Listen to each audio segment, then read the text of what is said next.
repugna. Um homem de 60 anos de idade foi preso após cometer crime de estupro contra uma garota de 7 anos de idade. Isso aconteceu em 2011. Isso mesmo. Quase 7 anos depois é que a justiça acontece. Ele finalmente foi para a cadeia. Ao chegar à delegacia, ainda contou de forma fria como tudo aconteceu na época. E tem mais. Ele ainda quis colocar a culpa na criança para ter cometido essa barbaridade. Quer saber o que ele falou? Vamos conferir a reportagem de Luciana Lemos. Os policiais civis da Delegacia de Combate à Exploração da Criança e do Adolescente prenderam José Webster Cordeiro de Oliveira, de 60 anos. Esse homem foi acusado e condenado pelo crime de estupro de vulnerável contra uma criança de apenas 7 anos de idade. Na ocasião, em 2011, ele estava realizando um trabalho na residência. Ele era pedreiro e foi naquela situação que ele abusou sexualmente da menina. O pai da criança compareceu à delegacia e fez a denúncia. O trabalho investigativo foi realizado pelos policiais civis aqui da DECECA. E a prisão aconteceu no bairro Jardim Iracema. Nós vamos conversar com o delegado Levi Lousada, que traz detalhes do depoimento desse homem, que diz que beijou a menina e chegou a tocar na genitália dela.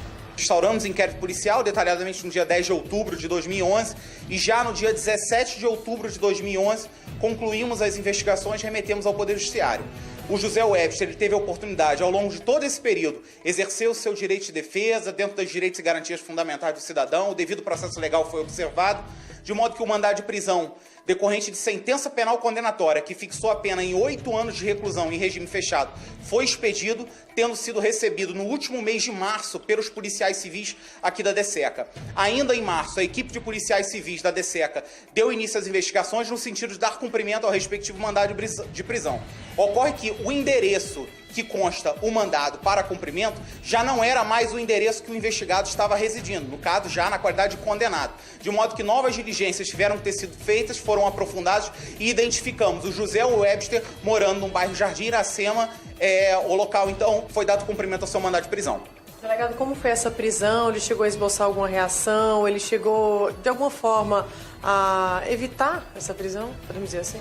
Ele estava muito tranquilo, não acreditava que o caso ainda iria vir à tona, mas a prisão foi relativamente tranquila e foi encaminhada aqui na DECECA. Em conversa informal, curiosa foi a construção dele, no sentido de que, no dia do fato, ele teria urinado nos fundos da residência, no quintal da casa em que estava sendo realizada a obra, e ele percebeu que a criança de 7 anos teria olhado para ele, de modo que ali ela teria tentado seduzi-lo, no sentido de que ela olhou ele com a genitália exposta enquanto ele estava urinando. Dessa forma, ele percebendo um momento de vulnerabilidade dela, ele então, dentro da residência, quando ela iria buscar uma toalha, ele então agarra, a beija e manipula a genitália da vítima, dando início então à violência sexual.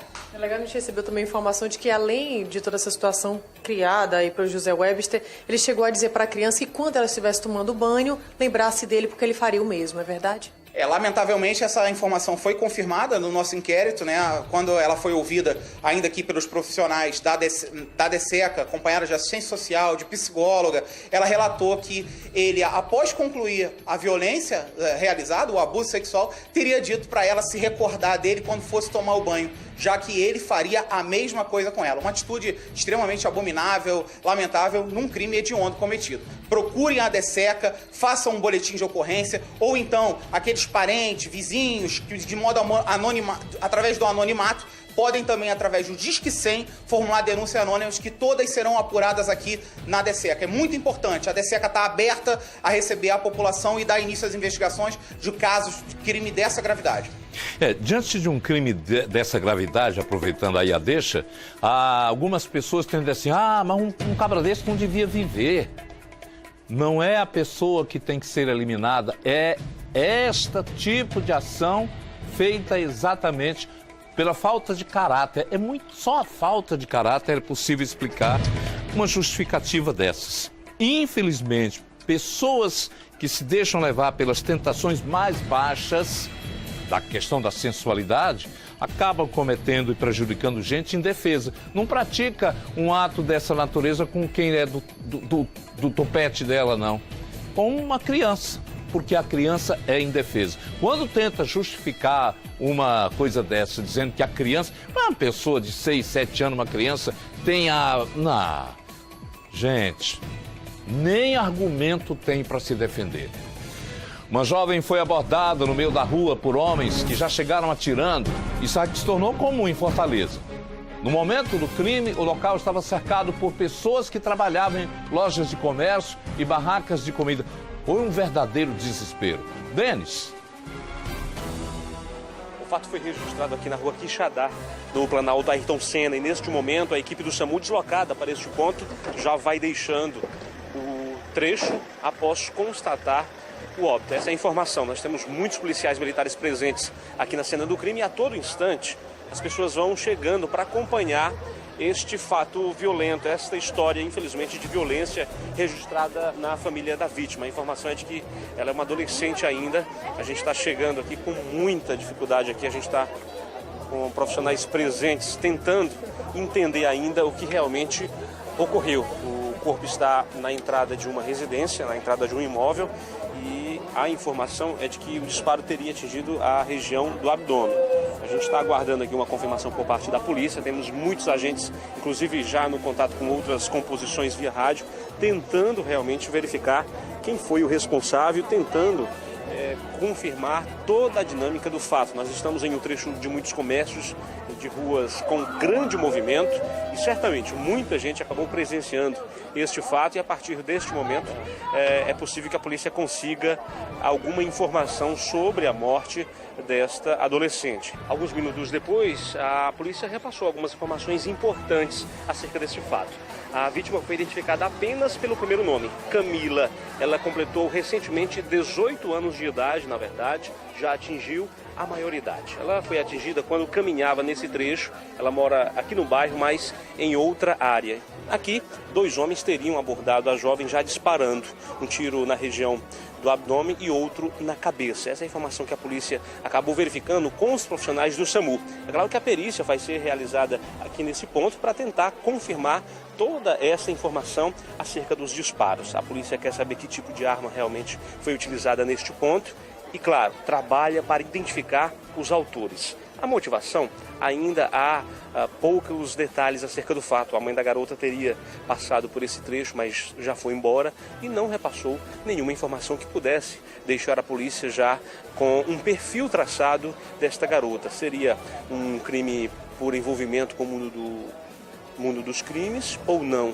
Teria sido um fato passional. É isso que a polícia realmente ainda não sabe responder, não sabe que linha realmente seguir.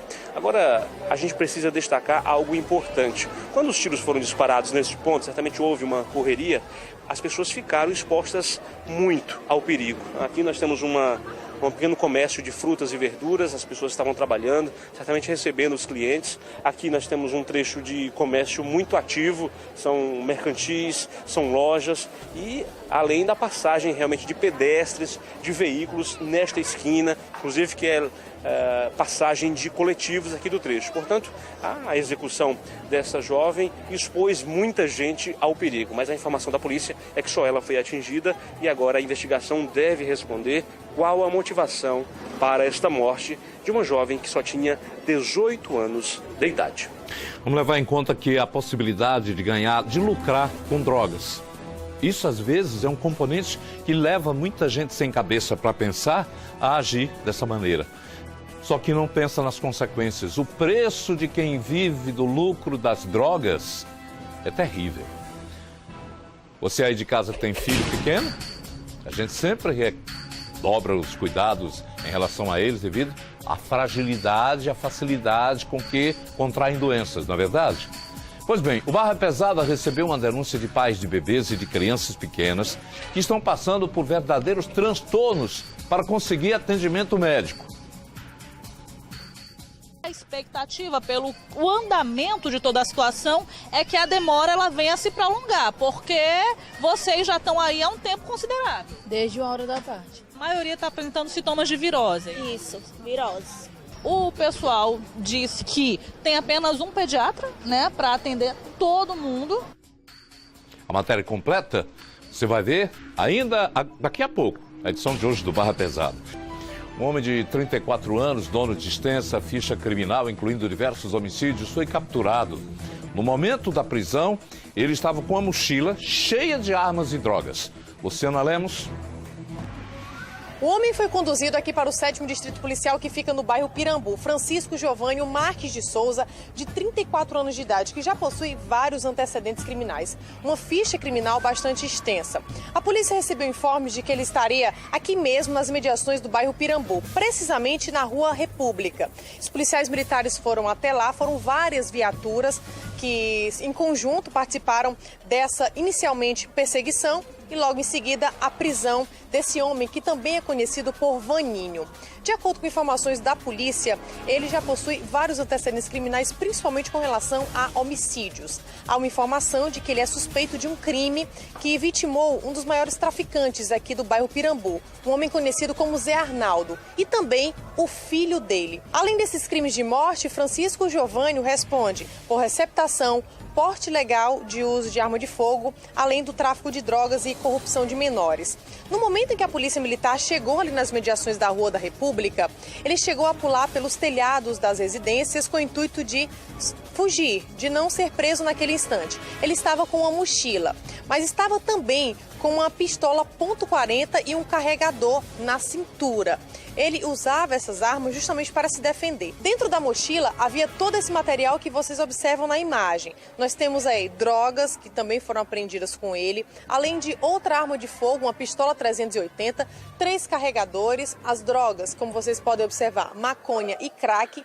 Toda essa droga já embalada justamente para o tráfico de drogas, o tráfico do entorpecente. Ele confessa que, além dessas ações criminosas com relação a homicídios, ele também traficava aqui na área do bairro Pirambu.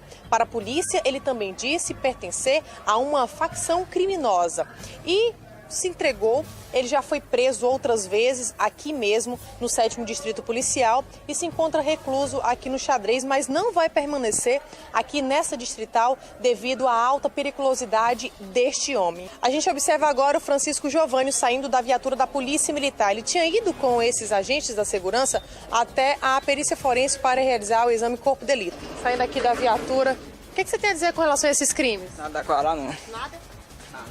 Além dos antecedentes criminais, Francisco Giovânio também possui 2 mandados em aberto com relação a homicídios. Agora, olha só que caso curioso. Aqui no Barra nós costumamos mostrar assaltantes flagrados por câmeras de segurança. Eles costumam levar de tudo: carros, motos, bicicletas, até chinelos. Mas esse flagrante que vamos mostrar agora é no mínimo inusitado. Vamos conferir? O que é que os assaltantes vêm subtraindo de casas aqui em Fortaleza?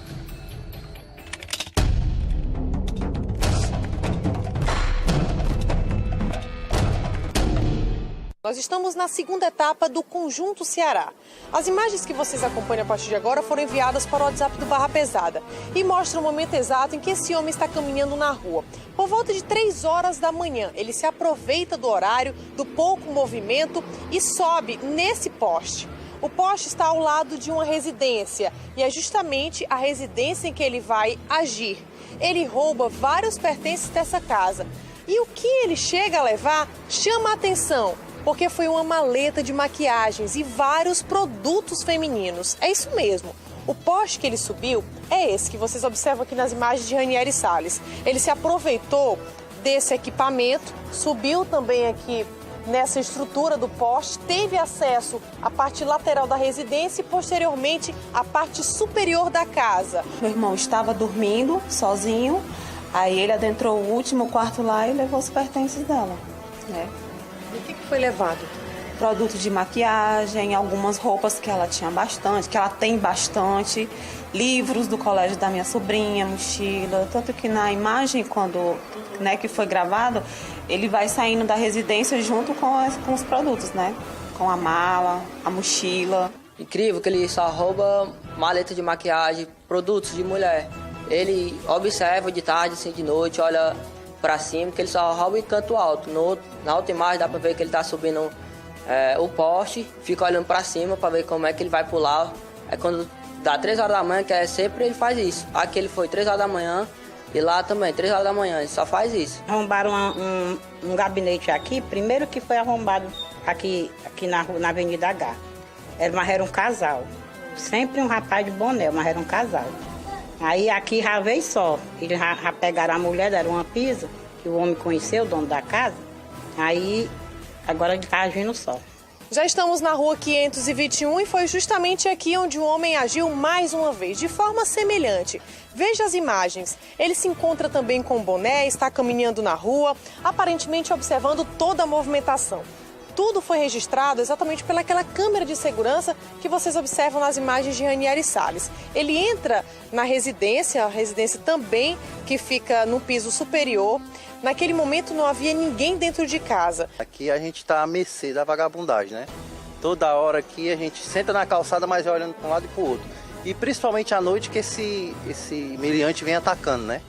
O negócio aqui está inseguro. A gente já não dorme de noite, preocupado.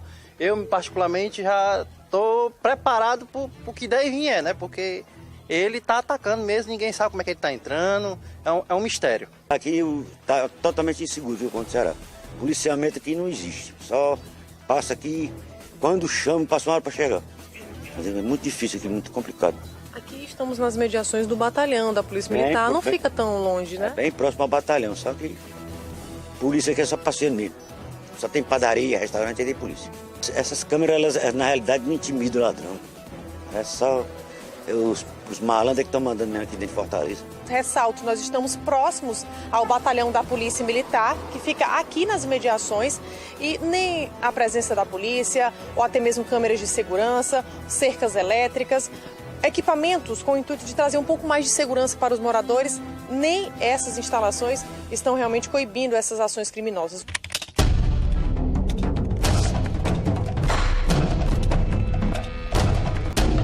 A Polícia Militar do Ceará informa que o policiamento no bairro Conjunto Ceará é realizado pela 1ª Companhia do 17º Batalhão. Segundo o comandante, o policiamento será reforçado nas ruas citadas com ênfase nos horários mais propícios a esse tipo de crime.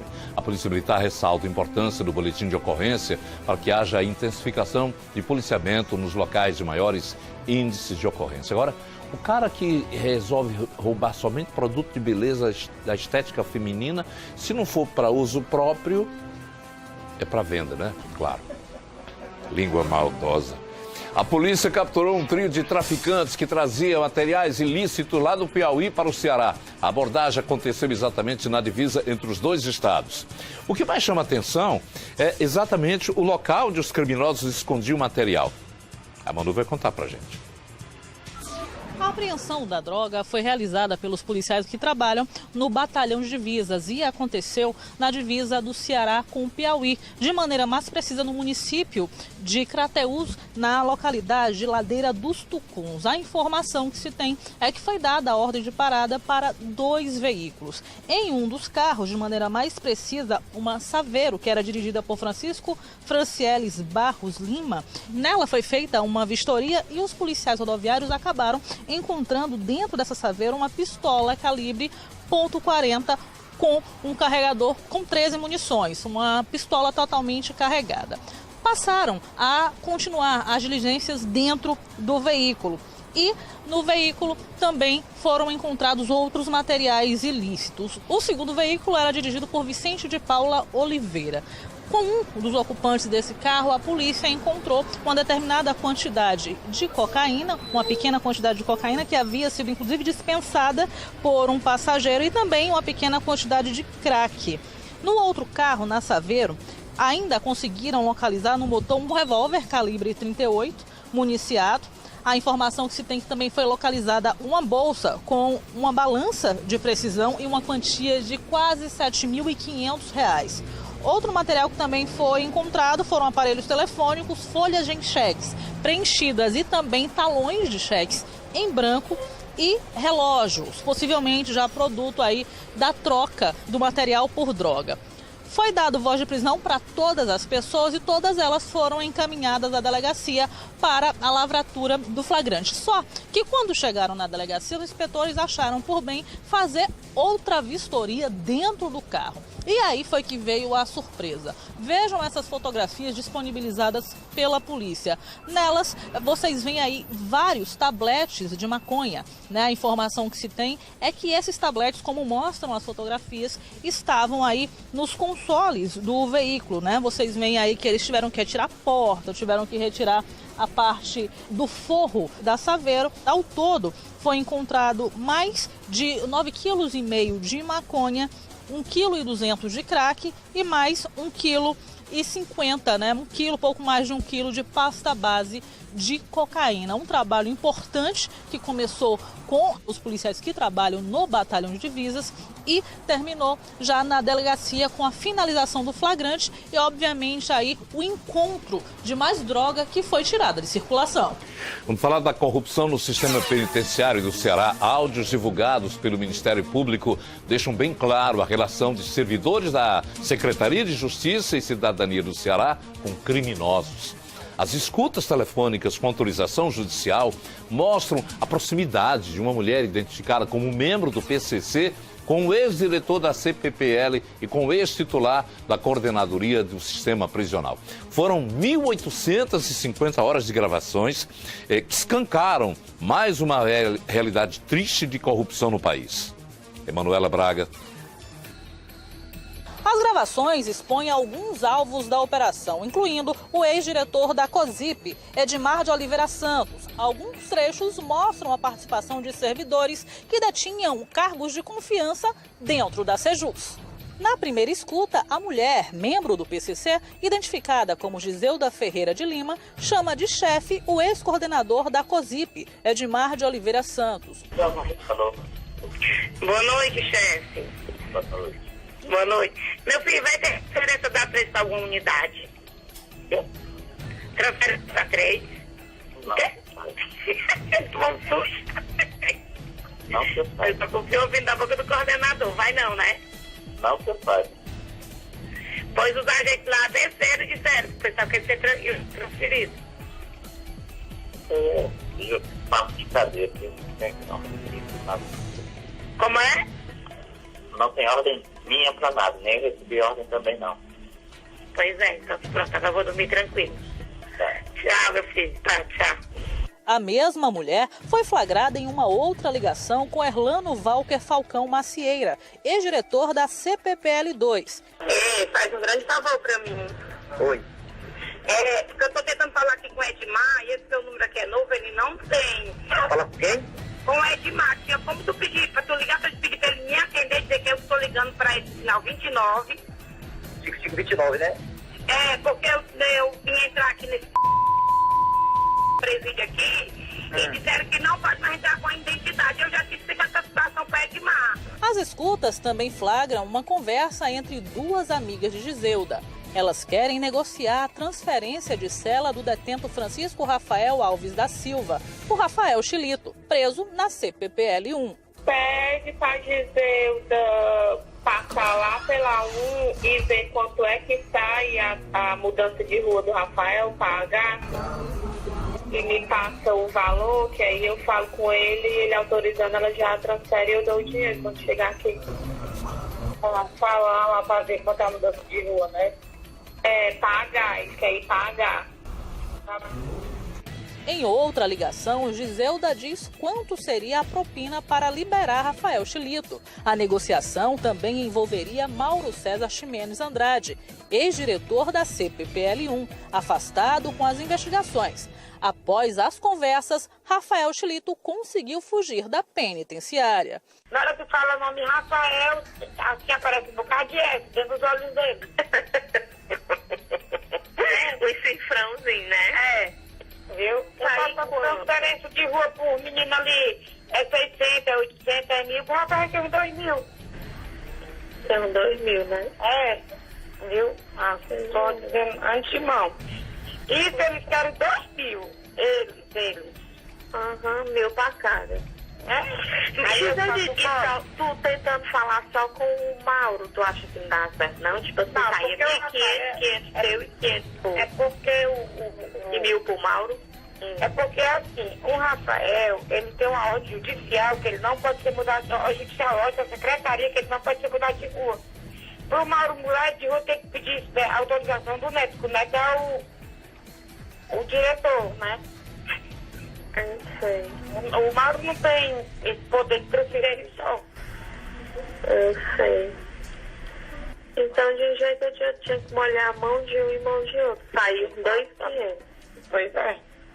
Tô só lhe dizendo. A facilitação da entrada de telefones celulares em presídios fica evidente em outra escuta, envolvendo Giselda.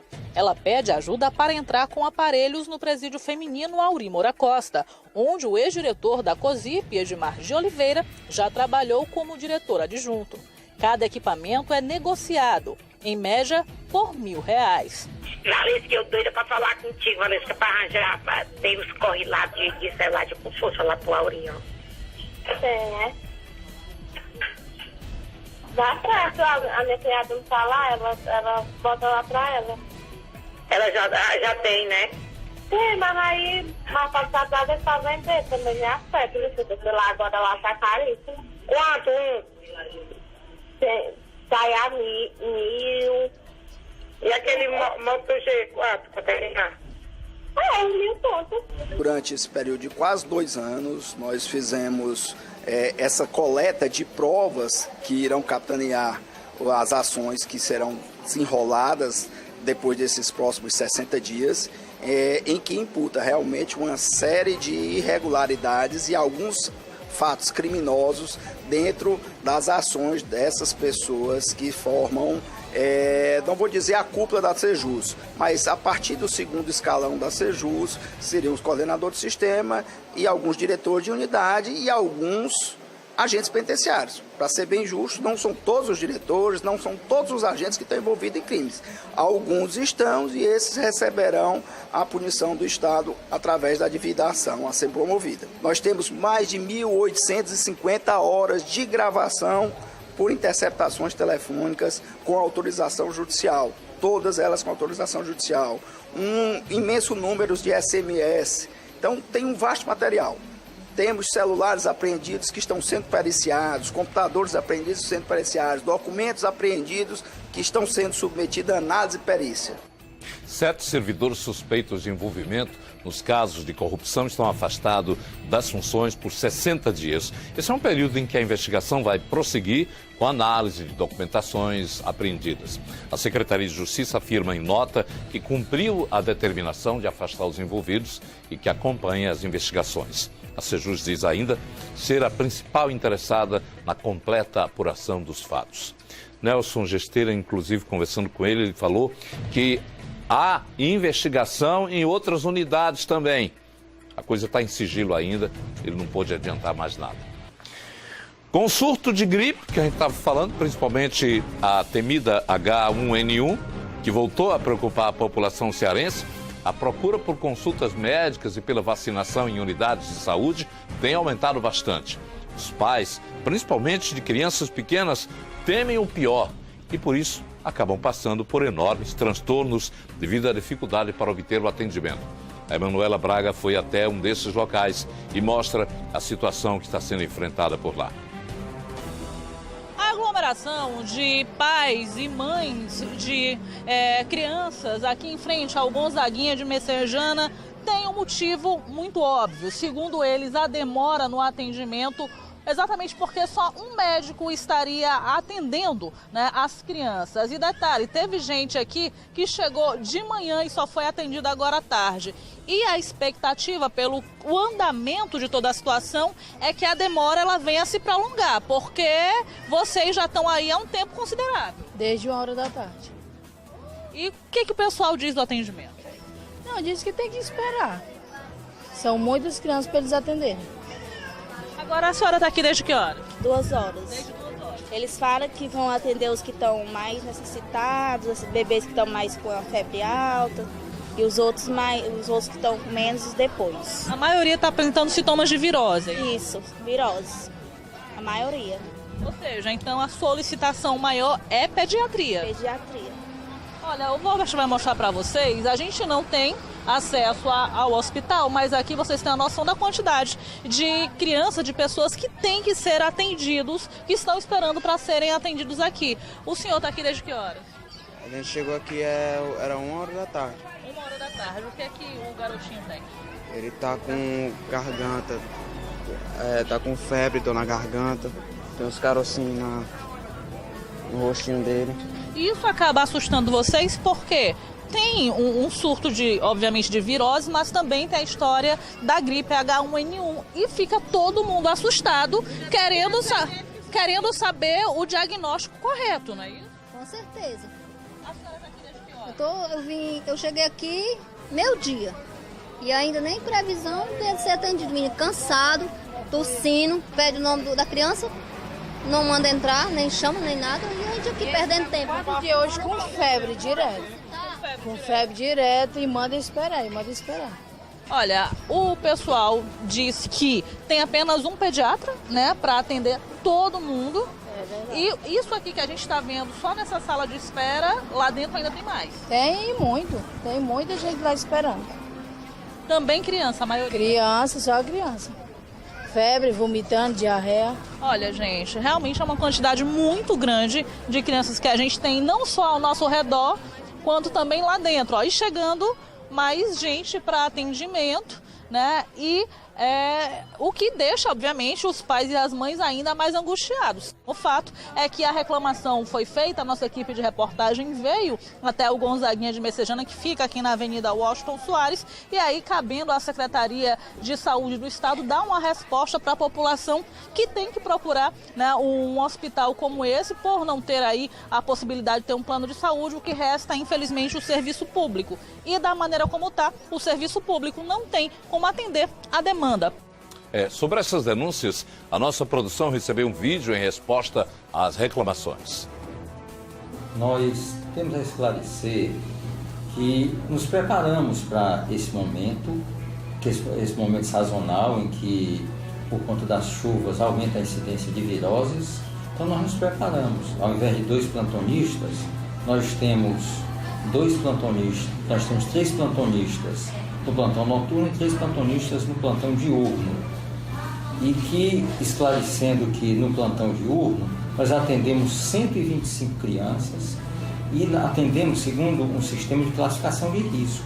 E esclarecendo assim que nesse plantão nós tivemos apenas 12 crianças classificadas como urgência.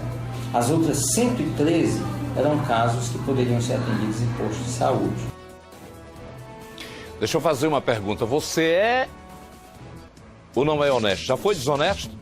No quadro especial Barra de hoje, vamos falar de um tema que vem sendo colocado de lado diante de tantas ocorrências e atos de violência que cercam o nosso cotidiano. Como honestidade está ligada à verdade, aqui em um dos pontos mais movimentados de Fortaleza, nós vamos conversar com a população. Será que alguém vai confessar que já foi desonesto? Já. E em relação a dinheiro? De certa forma, sim. E você aí de casa, hein? Matéria completa é já, logo após o intervalo. Olha, são 12 horas e 49 minutos, com origem no latim onus, remete à dignidade, honra. É a qualidade de ser verdadeiro, não mentir, não fraudar, não enganar. Pode ser uma característica de uma pessoa ou de uma instituição. Significa falar a verdade, não omitir, não dissimular. Deu para descobrir, né? Do que é que eu estou falando? Também eu anunciei ainda há pouco. Pois preste bem atenção, esse é o tema do especial Barra de hoje.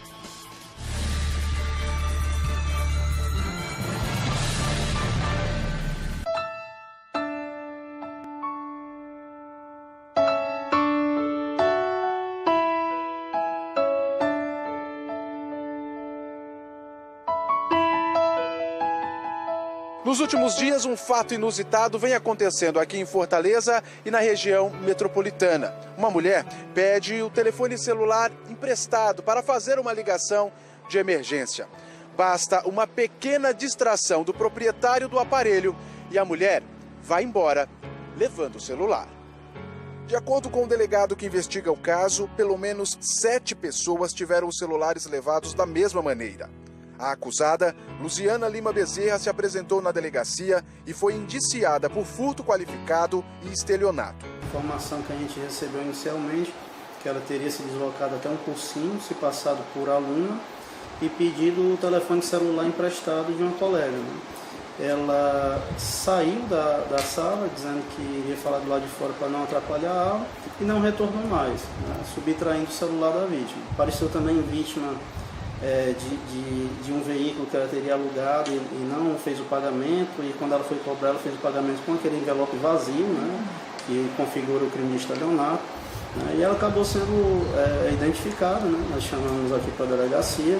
Ela já foi ouvida e informa que o material que ela furtava das pessoas, ela vendia em sites, né, na internet, e com dinheiro ela comprava coisas supérfluas, né, roupas, alimentações, perfume. Foi por esta e outras ações de desonestidade praticadas por pessoas comuns e políticos aqui no Ceará e pelo país afora que o Brasil chegou a receber, por meio da pesquisa realizada pelo Fórum Econômico Mundial, o título de 4º país mais corrupto do mundo. Apesar disso, os casos de honestidade ainda comovem e são inspirações para o nosso dia a dia. Um dos mais curiosos e recentes é o deste lavador. Enquanto fazia a limpeza de um dos ônibus do transporte público de Fortaleza, ele encontrou o aparelho celular caído em um dos bancos. Ele não pensou 2 vezes, localizou o dono e devolveu o aparelho. Eu me sinto muito feliz, entendeu? Quando eu devolvo, eu me sinto aliviado, a minha consciência, entendeu? O meu privilégio também, eu me sinto muito bem, entendeu? Quando eu devolvo um aparelho que tem parte índice, entendeu? Tem telefone de familiares, de gente querida, tem fotos, entendeu? Com isso aqui já vou com 6 aparelhos que eu encontro, que eu acho e devolvo. Porque quando um aparelho não é seu, não é da gente, o que é que a gente faz? Não é da gente, é devolver. Se eu não devolver, eu fico com a minha consciência pesada. Eu prefiro devolver. E essa não foi a única boa ação de José Maria. Ao longo dos anos, ele já encontrou diversos objetos perdidos nos coletivos e devolveu todos. Habilitação também já encontrei. Encontrei bolsas também, já devolvi da empresa. Entendeu? E agora, recente, eu achei a habilitação.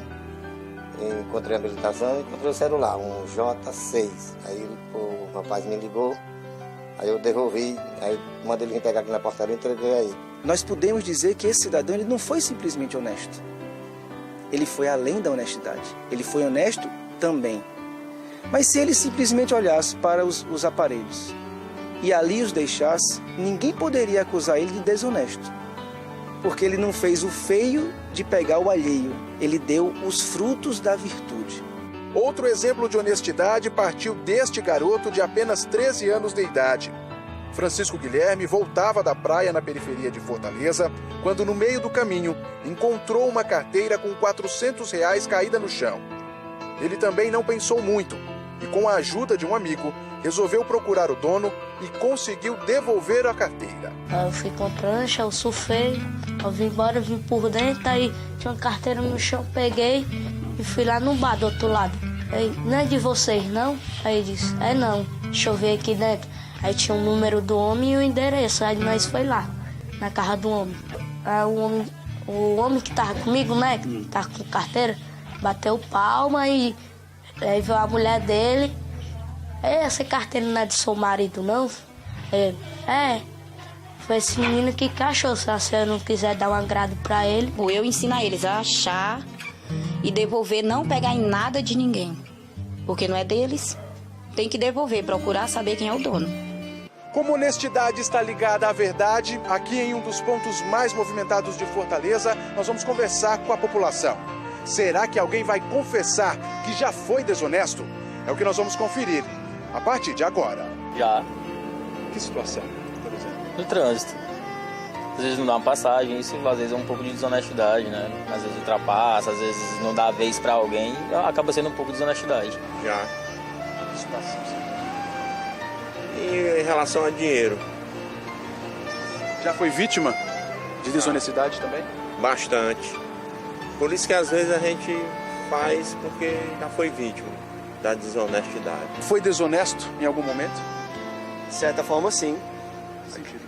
Acredito que todo ser humano ele foi desonesto em alguma parte da vida dele. Acho que isso é do ser humano mesmo, já está implícito no caráter de todo ser humano. É o jeitinho brasileiro de ser. Já foi vítima? Já. com certeza. Cada ação tem uma reação.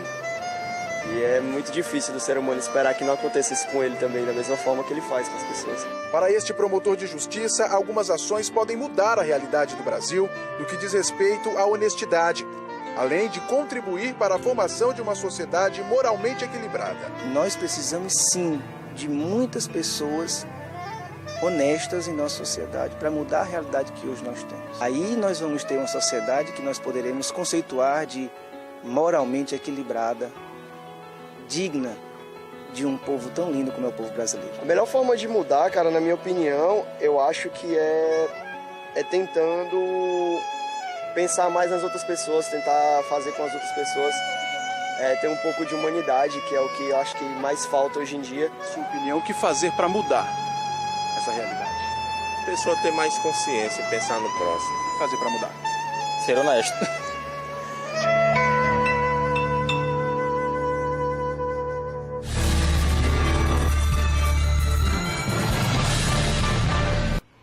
O que poderia ser coisa rotineira, hoje vale como um desafio, que a gente possa realmente se aplicar-se à honestidade com todo o empenho. Facilita a vida de cada um de nós e multiplica os atos de honestidade para o mundo, servindo de modelo, de exemplo para os demais. A polícia segue investigando roubos de fios que ligavam os semáforos da Avenida Guanambi. O caso trouxe problemas para quem trafega pelo local, principalmente no dia de ontem. Denis Barbosa traz mais informações. Aqui no acesso à rotatória da Avenida Guanambi, no bairro de Fátima, o trânsito já está tranquilo e fluindo normalmente. Uma situação bem diferente da vivida durante toda a quinta-feira, por conta justamente do crime registrado aqui, o furto de cabos de energia que alimentam os semáforos. Eles foram roubados, furtados durante a madrugada. Essa é a informação da própria Polícia Civil, que abriu o inquérito através do 25º Distrito Policial, a delegacia que fica no bairro Vila União.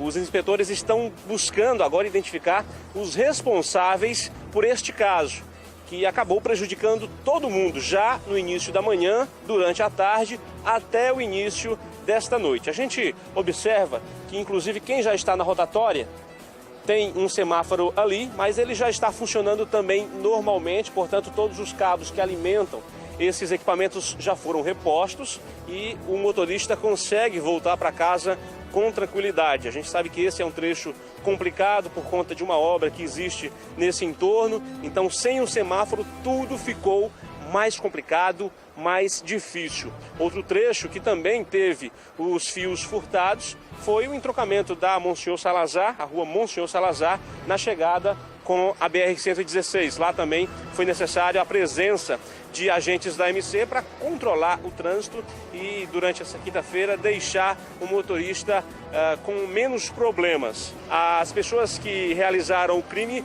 podem ser autuadas por furto e, se a polícia constatar que houve sim a comercialização, quem comprou os fios, os cabos, pode ser autuado também por receptação. Esse caso de roubos de cabos de energia que alimentam os semáforos é tido como algo raro, não é comum ser registrado esse tipo de crime. Mas em todo o Ceará é fácil encontrar uma situação como essa, quando ruas, residências, comunidades são prejudicadas por criminosos que roubam a fiação durante a madrugada. Para que você tenha uma ideia, só no ano passado foram mais de 11 toneladas de cabos da rede elétrica roubados por conta realmente dessa situação, com o objetivo de vender, dos criminosos vender e apurar algum dinheiro com esse material. O dado, a informação é da empresa de energia elétrica do estado do Ceará.